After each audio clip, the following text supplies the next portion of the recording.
My name is Albrecht Kellner. I'm a physicist and deputy CTO, now retired, of the international space company Astrom Space Transportation. Today it's called Airbus Defence and Space. And in my retirement, I give talks on key questions of life all over Germany, Austria, and Switzerland. And the topic of this talk is the meaning of life. Does it exist? And if so, how many?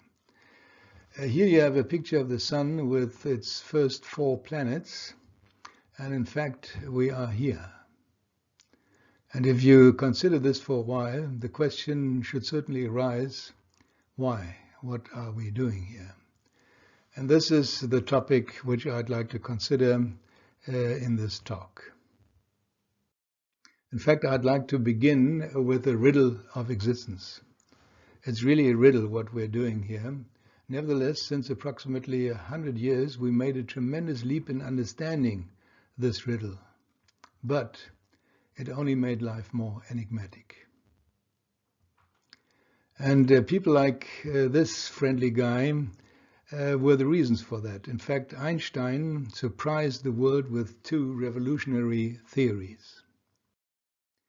The first one was his general relativity theory, according to which, and this has been very well proved by astronomical observations in the meantime, according to this, all energy and mass of the universe broke forth in a gigantic act of creation out of the void, out of nothing, and is expanding ever since. And this void is less than what most people think. It didn't only contain no matter and no energy, but there was no space and no time. Space and time only started with this gigantic act of creation. As a side remark, the Bible knew this about 3,000 years ago. First of all, it stated right at the beginning, this is the first sentence in the Bible, that there is a beginning, which, by the way, the physicists until the late 19th century couldn't believe. Then the second statement, all has been created out of the invisible, which you can read in the New Testament, for example, in the book of Hebrews. And then, whenever in the Old Testament mention is made of the creation of heavens, it is a continuously expanding process. You can read, for example, in the book of Isaiah, in chapter 40, verse 22, He, that is God, stretches out the heavens like a canopy and spreads them out like a tent. So it's a dynamic process. He stretches it out, he spreads it out, and such sentences you will find all over the Old Testament. And these 3 statements, that there's a beginning, everything is created out of the invisible and is expanding, these are the 3 pillars of modern cosmology. Now let's have a look at Einstein's special relativity theory, according to which stars are continuously firing atom bombs, in which, according to this famous law of Einstein, matter is transformed into energy. According to this formula, energy is the mass of the matter which is being transformed, multiplied by the speed of light squared.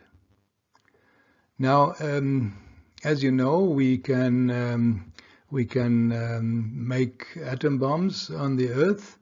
And let's have a look at a hydrogen bomb. The biggest hydrogen bomb which the Americans built looks like this. In this, about 1 kilogram of matter is transformed within a few milliseconds into the equivalent of 15 million tons of dynamite. This is immense. But it is nothing in comparison to the nearest cosmic hydrogen bomb. This is the sun. And you can see, this is a close-up photo, you can see that it's quite dynamic on its surface. These are the so-called protuberances, which consist of sun plasma, which is torn by tremendous magnetic forces deep into outer space and then pulled back, and as you can see, it splashes back on the surface of the sun. And in this cosmic hydrogen bomb, not only 1 kilogram is transformed into energy within a few milliseconds, but it is 4 million tons of hydrogen transformed into energy, and this corresponds to the explosive force of 6 billion of these hydrogen bombs which we just had a look at. And now make sure you sit properly, because this happens every second. Right now we have 4 million tons of hydrogen on the sun. Now they're gone forever. Now it's 8 million tons hydrogen gone. Now 12 million tons, and so forth, without interruption throughout the millennia. And the physicists say that there's enough fuel for the next 4 billion of years. So that is really a giant. In comparison to that, this is the Earth up to scale. So this is tremendous, and we can really talk about the riddle of existence. Right now we are sitting on this little Earth there. And of these giants, there are about 100 billion more artfully arranged into a galaxy. And we are also living in a galaxy, but we cannot look on top of it. We are sitting in it, and we are looking laterally into these numerous stars, which thus give such a milky appearance. This is the Milky Way. The Milky Way is the cross-section of our home galaxy, if you wish. And for a long time, the physicists thought that the stars which we can see here, that's all there is in the universe. Nevertheless, after a while, they discovered there seems to be more galaxies. And in fact, today we have this Hubble Space Telescope, which is able to look deep into the universe, unhampered by any pollution. And at some time, some physicists got the idea to point this Hubble Space Telescope at a very tiny area in the universe, and have light falling onto its CCD cameras for about 10 days, 10 consecutive days, which means that a lot of light was accumulated so that even the farthest stars could be seen. And the result completely surprised the physicists. It looked like this. And what you see here is not a number of stars, it's a number of galaxies. Each of these specks are galaxies. And the physicists called it the deep field. This was a complete surprise. And immediately they turned the Hubble Space Telescope into different directions, and they discovered in all directions it's the same situation. So they came to the understanding that there are approximately 100 billion more galaxies, each comprising 100 billion stars. This is, by the way, quite a beautiful galaxy, the so-called Sombrero Galaxy. And it's of course very easy to compute how many stars we have in the universe. It's just multiplying 100 billion with 100 billion. And this is the number of continuously firing atom bombs which we have in the universe. And it's of course completely impossible to imagine or to get a picture of what that means. Nevertheless, I'd like to try. Think of a beach composed of fine sand, 2 meters deep, 50 meters wide, and 50,000 kilometers long. The number of grains of sand in this beach corresponds very coarsely, this is a very coarse computation, to the number of stars in the universe. And among these grains of sand, there's one, our sun, with its 9 planets. And among those planets, there's one, with a very strange creature living there. And this creature is, of course, tiny. Yeah, if you compare it to the vastness of the universe, this is nothing. But it's even more tiny than you might imagine, because a human being, like any matter, is composed of atoms. And an atom consists of a nucleus which is surrounded by electrons which fly around it. And in between the nucleus and the electrons, there's void, there's vacuum. Now one could imagine to squeeze a human being until all the vacuum is squeezed out. What is left? What is left is a tiny spot, a tiny speck, which is invisible to the naked eye. Nevertheless, it still weighs 50 to 100 kilograms, depending on which human being was squeezed there. And if you put it on your hand, it will fall right through, because its diameter is less than the diameter of the tip of a pin. So it's quite a remarkable tiny little spot. However, it's gigantic with respect to numbers. We're composed of cells, as you know, and the number of cells corresponds roughly to the number of stars in a single galaxy.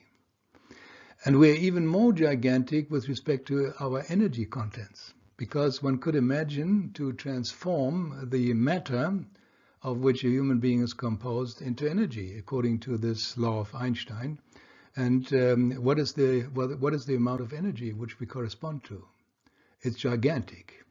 It corresponds to 60 to 100 hydrogen bombs. And mind you, this hydrogen bomb, a single hydrogen bomb, looks like this. And a human corresponds to 60 to 100 of these bombs, depending on his weight. This is quite tremendous. So each human being is actually quite a dangerous species, if you wish. But it's not only that you can transform matter into energy, according to the law of Einstein, but you can also transfer energy into matter. And one could make the statement that in order to generate a single human being, to make a single human being, you need the energy of 60 to 100 of these bombs.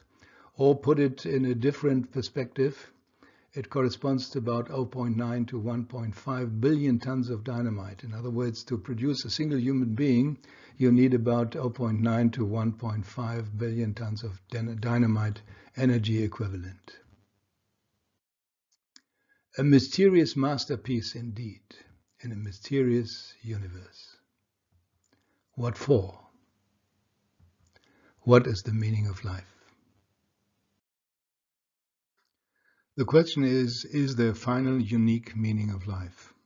Normally one believes that it doesn't exist, or if it would exist, one cannot find it. And in fact, most of the people live under the concept of existentialism, which means that at first there's the mere existence, and only afterwards man defines his meaning in life himself. For each it's different, and it's all relative, and there's no final unique meaning of life. Nevertheless, I claim that a unique and final meaning of life, in a certain sense, does exist. Imagine we have arrived at the end of our life. Let me briefly put this into a cosmological context. This is a galaxy which we can look at from the top. This is not our galaxy because we sit in it and we cannot see at it from the top, but this is a galaxy which looks quite similar, and if this would be our galaxy, we would be here together with our sun and the planets, more or less halfway between the center and the outer skirts. And together with the sun and the planets, we travel at an enormous speed, at a speed of 240 kilometers per second around the center of this galaxy. And after about a lifetime, we have accomplished 500 billion kilometers. And that's the end of it. Afterwards, the journey goes on without us. Okay, as I said, we imagine to have arrived at the end of our life, and we look back. And then, of course, the meaning which we have given to it is always unique, because we have given this meaning to our life. We have studied, we've become rich, we've been doing this and that and so forth. So this is the meaning which we gave to it, and in that sense it's unique. And moreover, we cannot change it anymore. It's final. So in that sense, a unique and final meaning in life does exist. But of course it's on an individual basis. But nevertheless, considering this, it might be worthwhile to analyze this meaning of life which we are giving to it right now with respect to its true suitability. Or put it differently, at least once in a lifetime ask the question whether or not a universally unique meaning of life does exist after all. The question is, how should one go about it? And I'd like to consider this by means of an analogy. Imagine in a jungle an aborigine which has never come into contact with civilization yet finds a radio there which somebody has lost. And now he tries to discover its meaning. Trying to do this intellectually obviously would fail. He will never discover what the real meaning is. I should also add the batteries are empty, so he cannot switch it on. Now, he could try by belief in coincidence, that this whole thing has just been produced by coincidence, it's formed together by coincidence, but this would block the way to discovery of what it actually is forever. And actually his only chance is to search for information by the designer, or to search for the designer himself. That's the only chance. And now by analogy, it's not the aborigine living in a jungle finding a radio, but it is man living in the universe finding himself as Homo sapiens. And he tries to discover his meaning. And by analogy, it's quite obvious that intellectually he will always fail. I mean, a human being is much more complex than a radio. Then he could believe in coincidence, but that would block the way to the discovery what he really is forever.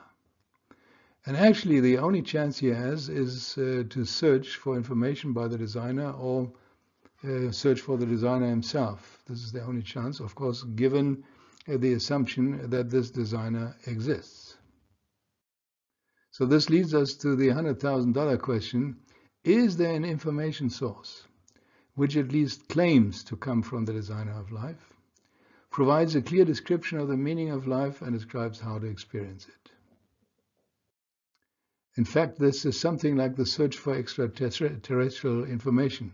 As you know, there are radio telescopes in search of intelligent beings in the Atacama Desert, and if we would ever get some intelligent signals from outer space, this would be a fantastic situation. It would really be exciting. But looking at it more closely, more exciting than signals about life there would be signals about the meaning of life here. And the question is, do such signals exist? And in fact, these signals do exist. At least this data comes from an information source which is absolutely unique. It's characterized by a highly secure information transmission, and in fact, this highly secure information transmission is ensured by two methods of modern information technology. The first method is the method of redundancy, where we have the transmission of the same message via multiple channels to ensure correct transmission. And then we have the method of diversity, which ensures the transmission of the same message in different representations to ensure correct information.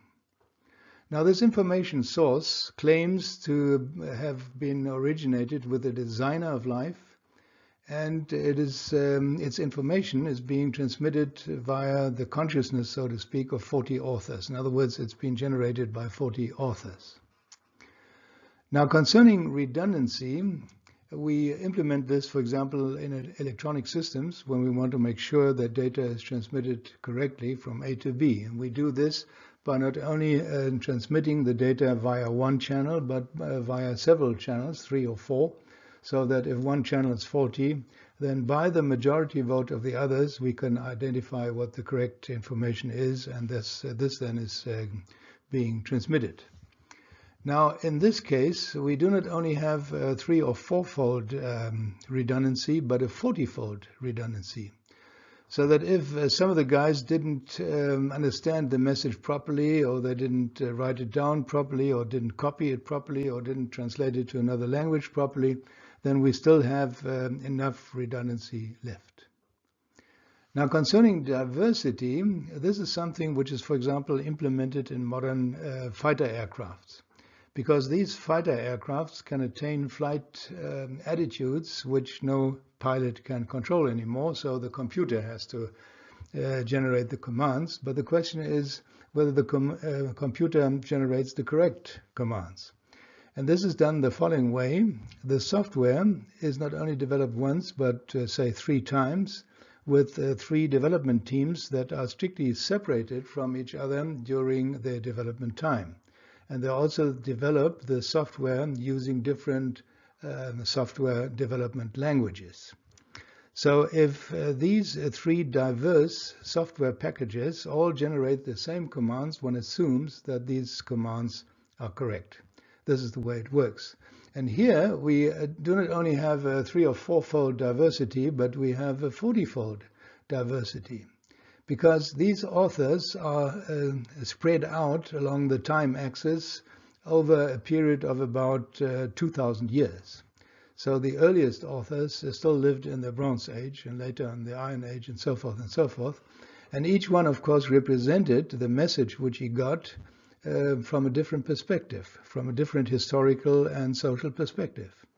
Moreover, they were of different professions. There were hunters, there were shepherds, there were kings, there were scribes of kings, there were theologians, there were fishermen, and so forth and so forth. And each of those looked at the message or represented the message from a different angle. So we've got a tremendous diversity. And the surprising thing is that all these messages actually just transmit one basic message: the meaning of life.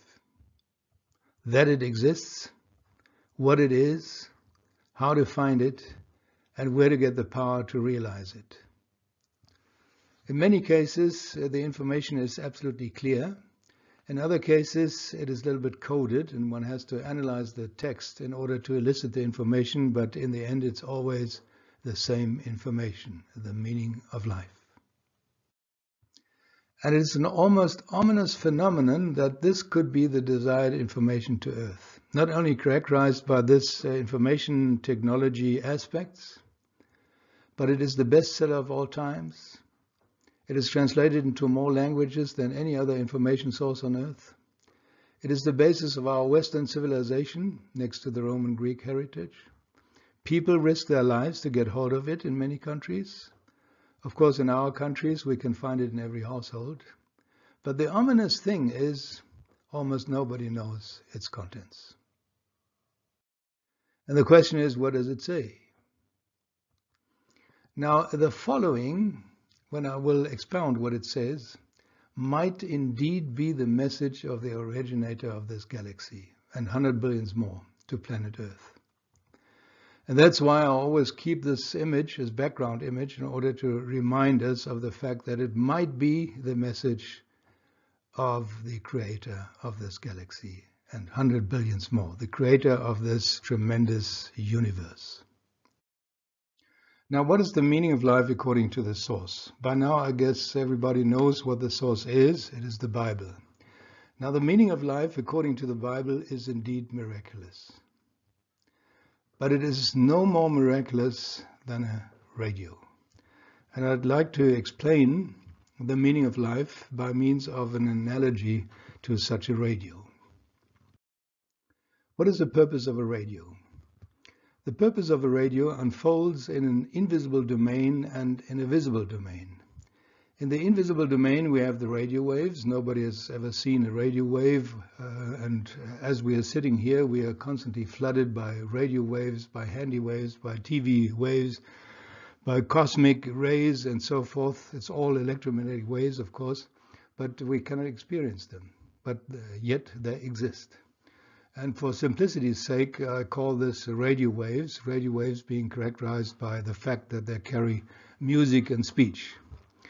Then we have the visible domain. There we have the loudspeaker, the chassis, and so forth. And each radio also has an invisible domain. These are the electrons which oscillate in the so-called oscillating circuit, which is at the heart of every radio. Electrons are invisible. Nobody has ever seen an electron, but by its effects we can discover them and know that such items exist. And now a little bit incorrect with respect to the scientific correct description, but for brevity's sake I have to use this incorrectness. Let me say the following. The invisibility of these electrons provide them with something like an affinity with the equally invisible radio waves.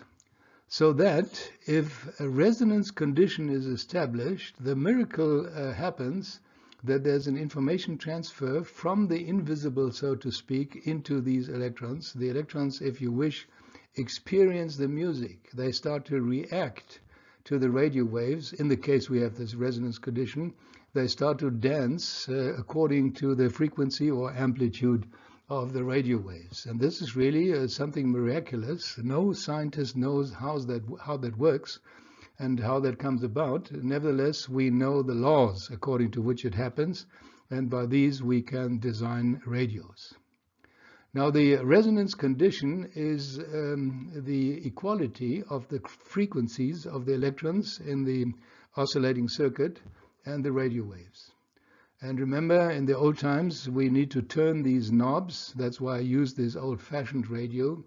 We had to turn these knobs in order to get this resonance going. Today, it's all predefined, and we just push the knobs. But nevertheless, it's the same. It's equality of the frequencies of the electrons in the oscillatory circuit and the radio waves. Now, these movements of these electrons represent small electric currents, and these can be amplified to actually drive a loudspeaker, and then the miracle appears.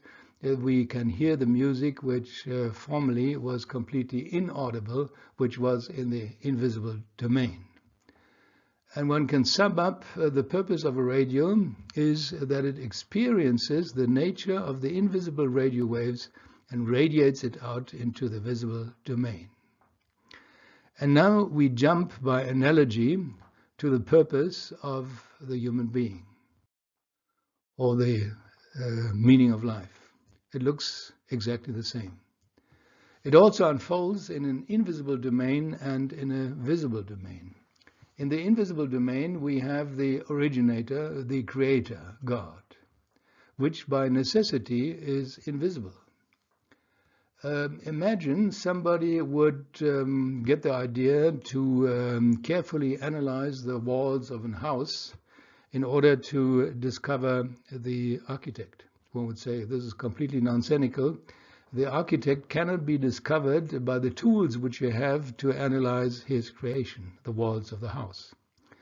And similarly, it is not possible to identify or discover the creator of all by using the tools which we have to explore his creation. These tools are our five senses. So the creator, by necessity, being invisible. And all through the Bible, completely consistently, from the beginning to the end, his qualities or characteristics are described by these three characteristics: love, righteousness, and truth.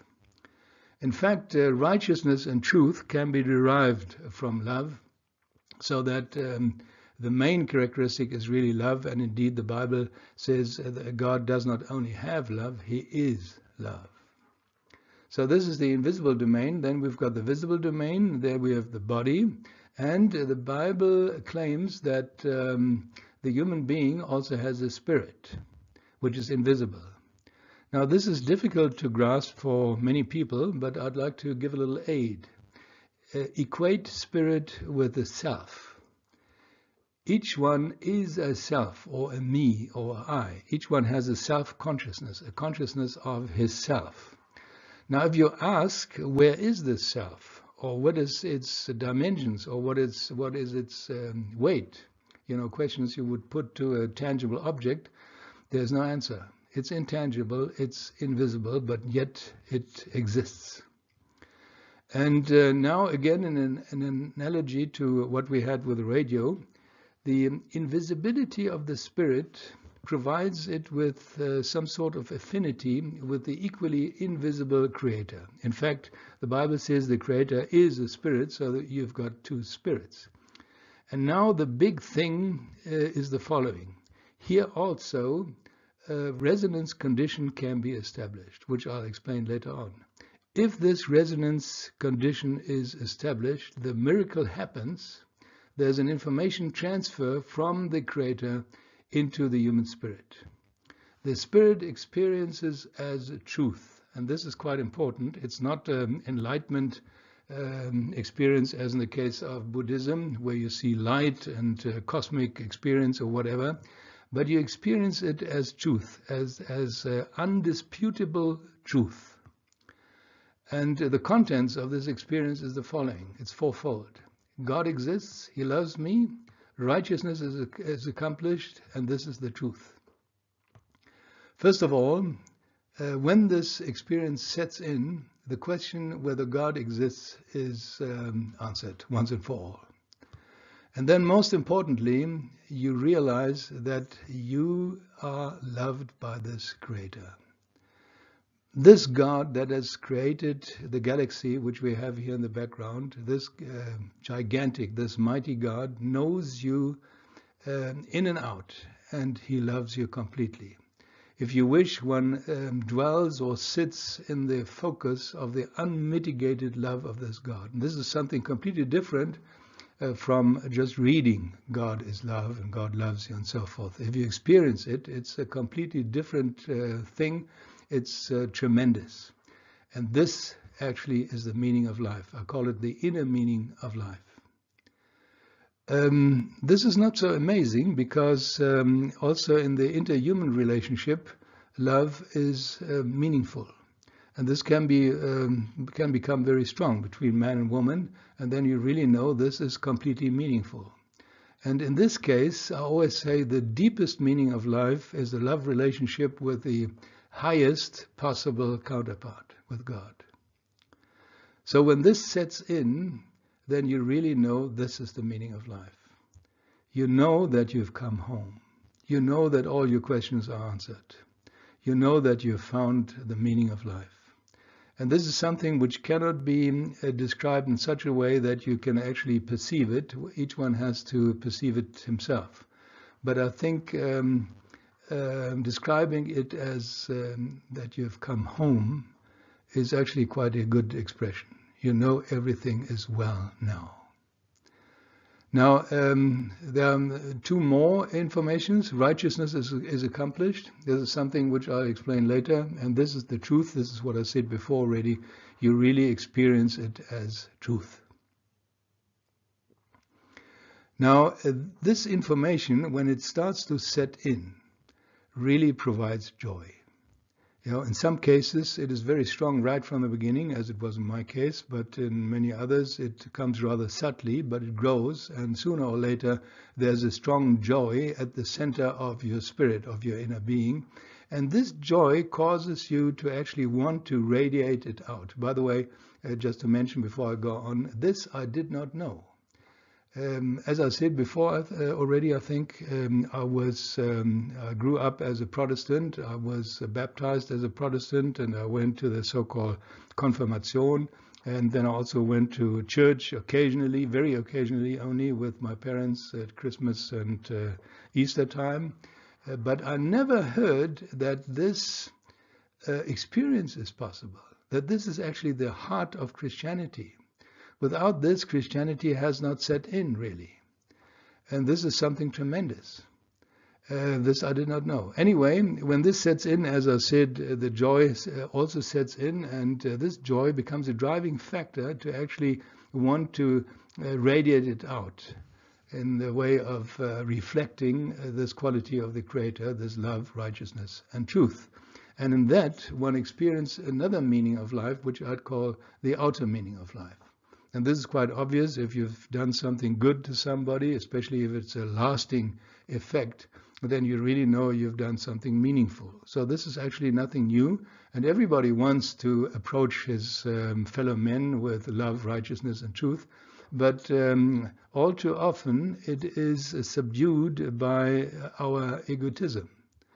And let me explain this for the case of truth.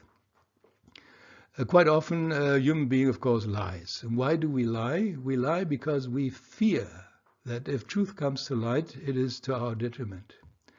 But if you are in this love of God, you feel absolutely secure. As I said, it's not 100% manifest right from the beginning. It's growing, but it's getting more and more, and you feel more and more secure. And because of this security, you can actually afford to speak the truth.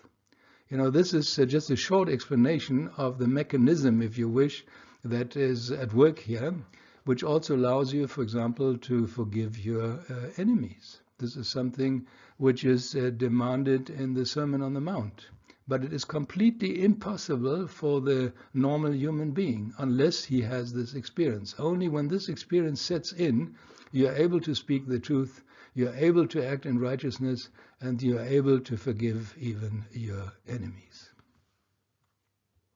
To sum up, the purpose of a human being, according to the Bible, is really quite similar to the radio. There we had the experience, to experience the nature of the invisible radio waves. Here it is experience the nature of the invisible God and his nature, and radiate it out into the visible domain. This, as I said, is the contents actually of the Bible from the beginning to the end. And this meaning of life is explained in various forms. In the form of theological talks, if you wish, where the meaning of life can be seen quite clearly, or it is in parables, which is a little bit more subdued already, or it is in the description of the fate of kings in the Old Testament. And then it also comes by way of very short sentences. And the shortest sentence we actually find right in the beginning of the Bible, and it says, God created man in his image. As I said before, God is invisible, so it's obviously not the image of a physical entity, but it is the image of the nature of God. Today, one would say God created man as radio of his nature. Now, the meaning of life extends beyond death. And this is very, very important. Otherwise, it would not be the true meaning of life. In fact, if you had this wonderful experience, but at the same time you knew that at the age of 70 or 80 it would be taken away from you, then it would be horrible. It would be cruel. It would not be the true meaning of life. So that is actually by necessity, that the true meaning of life extends beyond death. And here you've got the picture. Everything except the physical body is still there, and the spirit still experiences the same. God exists, he loves you, righteousness is accomplished, and this is the truth. But the spirit experiences this in all clarity, because it's not hampered anymore by sensations which come through our five senses. And the Bible calls this bliss. This must be tremendous. As I said, one experiences as undisputable truth. This comes with this experience. As undisputable truth, one has eternal life. This is a completely essential part of the meaning of life. It's very, very important. Now, this is being a Christian. I didn't know that. I thought being a Christian is obey certain laws and ethic rules and so forth and so forth. This is secondary. The primary issue is this experiencing, knowing the love of God. And the question is that really what the Bible says, or is it only something which I made up my mind of? Well, I don't have the time to do this, but you can do this at home by yourself. Type into the search box of an online Bible words like know, new, knowledge, or come to know. Just type that in. And then in the context of understanding or experiencing, these words are contained in numerous verses. If you type this in, you will see how many verses come out which contain these words. And there's no question at all, if you have a look at that, it is at the center of the Christian being is experiencing, is knowing the love of God. There's no question about it if you look at this in this way and if you read the Bible yourself. I didn't know that. I didn't read the Bible until I was 25. I didn't know that. But when I started, it was then absolutely obvious. Now, looking at the history of mankind, it looks a little bit worse. It looks actually quite grim because all too often the relationship of humans among each other is controlled by the opposite of love, righteousness, and truth. It is more hatred, injustice, and lies, as we know. Now, this is actually missing the target, if you wish. And this word, missing the target, in the Hebrew language was translated by sin, by the word sin. So sin actually means missing the target, missing the meaning of life. And so it's not this moral word which is problematic for many people, but it actually means missing the target. And of course, whenever a human being commits actions governed by hatred, injustice, and lies, these are documented in the storage which every human being has as guilt. You know, all these actions are actually stored as guilt. And I'll come back to that later. Now the question is, why is this so? And the Bible clearly says the resonance condition is missing. And this leads us to the final question, namely, what is the resonance condition of the human radio? It is certainly no match of frequencies, as in the case of the radio, but the resonance condition is match of nature. In other words, the nature of the human being must match the nature of God. And this is, of course, quite a considerable demand, and the question is, how is that possible? Well, by getting rid of all guilt, because God doesn't have any guilt. This is the resonance condition. The guilt must be eliminated. And the moment this happens, then the experience sets in. And that leads to the question, how do you get rid of your guilt? And in fact, this is the key issue in all religions, where, by the way, Christianity is not a religion, as I'll explain a little bit later. But anyway, it's the key issues in all religion. So, for example, the Hindu takes a bath in the river Ganges in order to wash off his sins. The Buddhist gives alms in the effort to try to neutralize his sins, and he meditates in order to achieve a state of mind where he doesn't sin no more. The Muslim prays 5 times a day and gives alms. The Orthodox Jew adheres to strict laws. The Aborigines sacrifice animals, the Aztecs sacrificed humans, and so forth and so forth. And contrary to all religions, this unique information source is the only one which says all this does not work. Nobody can get rid of his guilt in the required completeness by adhering to religious rules, by meditating or praying, by belonging to a church, and so forth and so forth. And the question is, why not? Consider this giant, and consider the tremendous one that has created it. Then it becomes quite obvious, God is too holy. Nobody can comply to this standard. By no effort, by no means, by no meditation or whatever, you can come up to a state where you are without guilt in front of this holy God. So if no man can do it, the question is, how can we get rid of all guilt nevertheless? And if you look at it a little bit more closely, it becomes obvious that the only one left to actually be able to do this is God himself. Does he do it? Yes. This is the contents at the heart of the gospel. God does it himself. He forgives all guilt. And the beauty of that is he does it 100%. He can do a 100% job. Whereas if one tries to do it oneself, one is never sure whether it's sufficient. You know, like, for example, the Muslims do not know whether their good deeds actually are sufficient to enter paradise. But if God does it, and this is the experience which a Christian has, it's 100%. All the barriers are completely gone. One can start completely anew, anytime, and again, even if one falls into sin again, it's again available. Forgiveness is always available.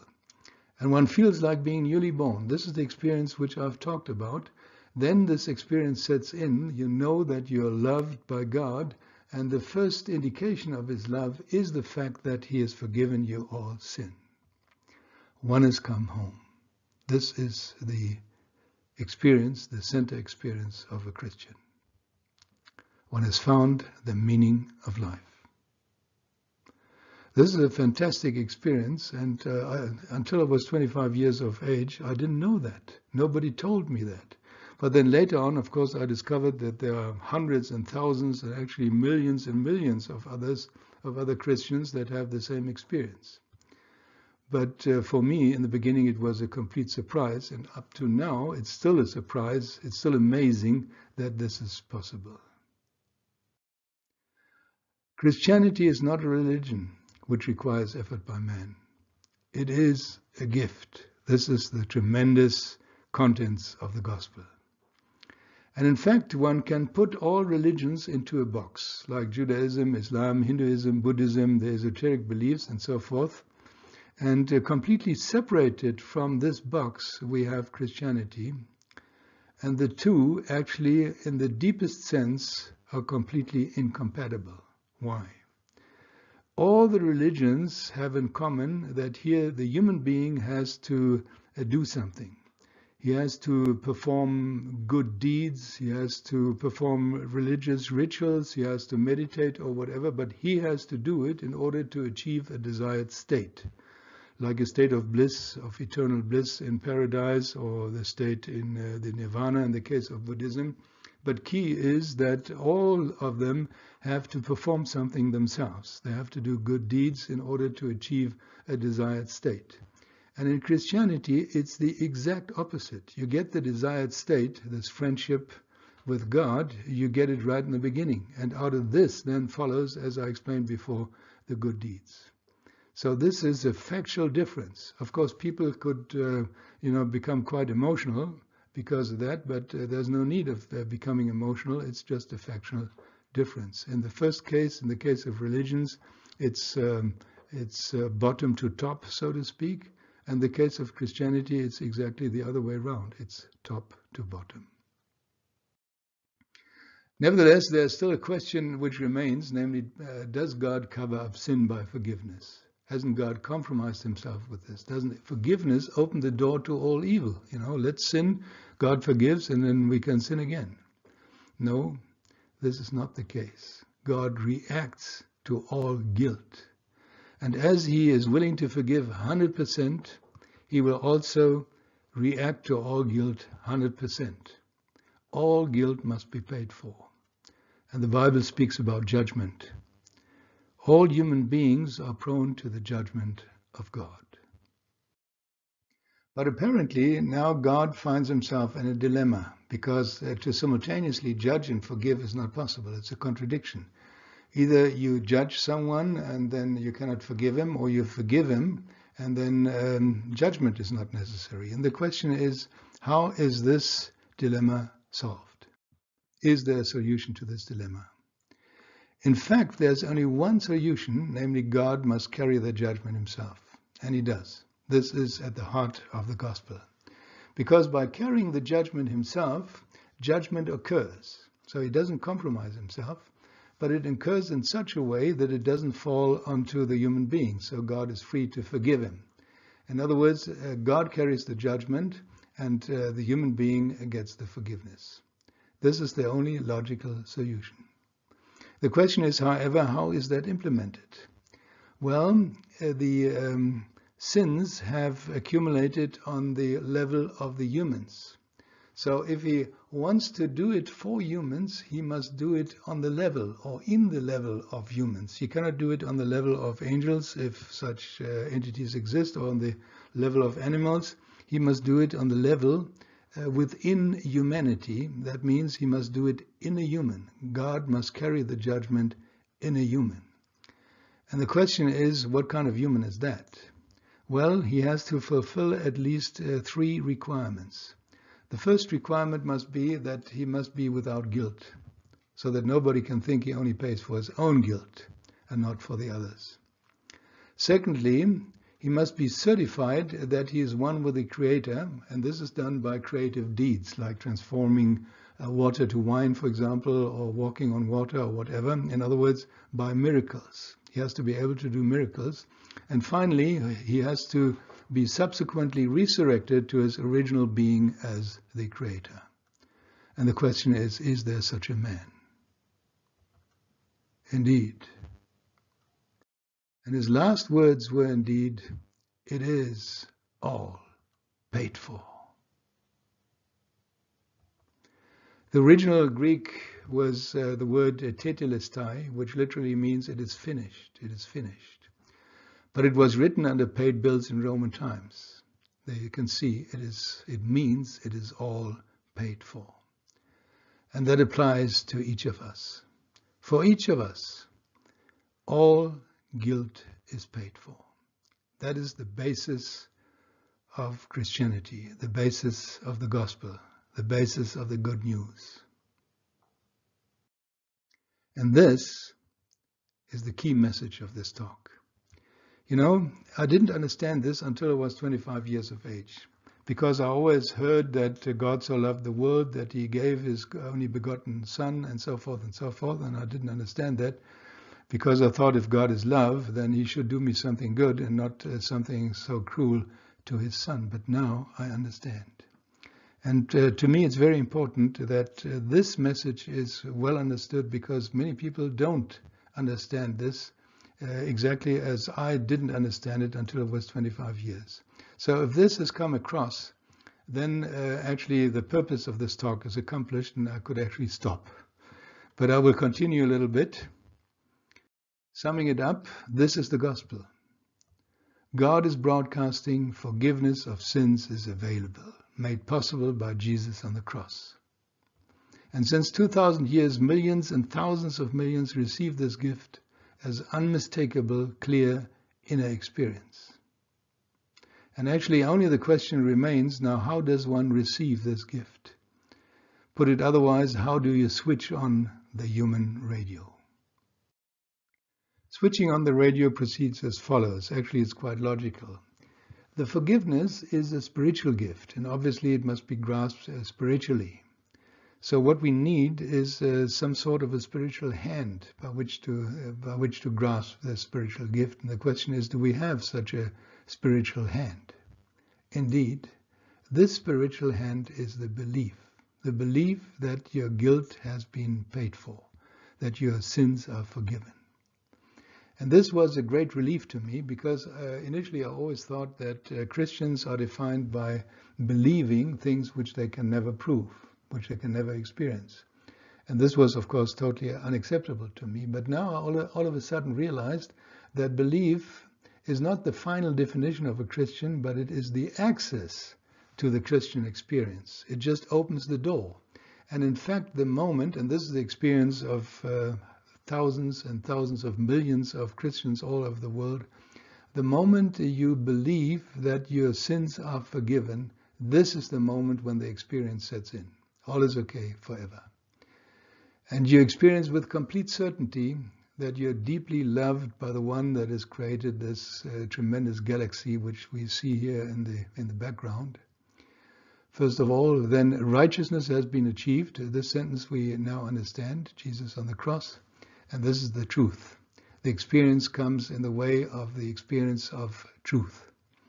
And this is the inner meaning of life, and this is eternal. And as I explained before, the joy of that actually becomes the power or the driving force which allows you to approach your fellow people more and more with love, righteousness, and truth.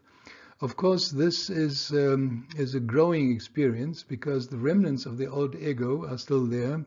And of course, this has to disappear, and it does disappear gradually over time. And this is the external meaning of life, as I explained before. Now, as a last remark, God is a gentleman. He does not impose himself. One can also decide to bear one's own judgment. That's possible. So there are two possibilities: either accept it or decline it. And as I said before, the Bible is characterized by these two methods of modern information technology, redundancy and diversity. And as an example of diversity, I will show to you in a moment how that works. So first of all, we have got the two possibilities, which is just mental possibilities, but these have been corroborated by diverse representation, which is a historical representation, because Christ was not only crucified alone. He was crucified between two criminals, and in fact these two criminals represent in a diverse way the two possibilities of choice. On the right we had a criminal which just mocked him, saying, "Are you not the Christ? Okay, save yourself and us," and so forth.